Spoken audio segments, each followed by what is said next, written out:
Anxiety is actually something that is very, very common among CIA officers Mm, because not only does it heighten your observational skills, like you mentioned, but it also makes you more alert to oncoming threats. So that means it amps up your situational awareness.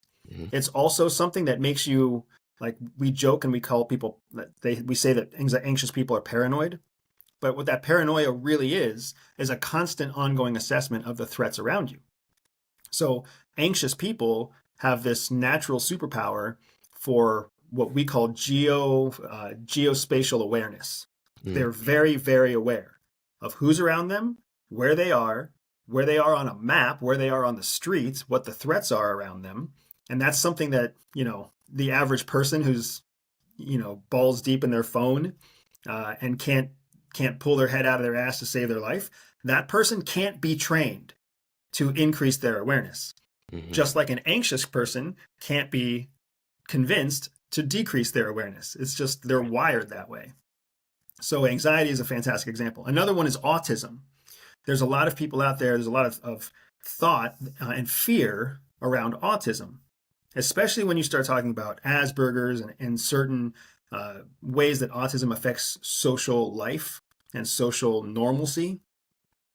But once you get into a facility like the CIA, autism very much becomes, especially high functioning autism, becomes a superpower because now you can connect disparate ideas, things that a sentence that you read 6 days ago and a sentence that you read today will Mm, connect in that person's head. They have the ability to stay focused on what average people would call a mundane task.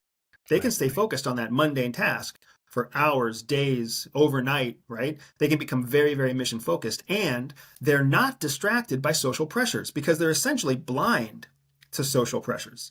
So, where you and I might actually feel silly wearing something to work, or if we get attention from a girl, for somebody who has high functioning autism, they could care less if nobody pays attention. They could care less if they're wearing flip flops to work because Right. they're not there for what they're wearing. They don't feel those social distractions.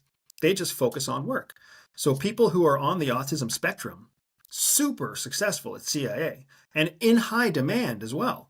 Because again, people on the autism spectrum very rarely seek reward for what they've accomplished. For them, it's just puzzles. They get to accomplish a puzzle, and that in itself is the dopamine rush. So then they look for the new puzzle. Whereas the rest of us are like, if we're going to do all this work to solve a puzzle, we better get a badge or something. Right. Right? Right.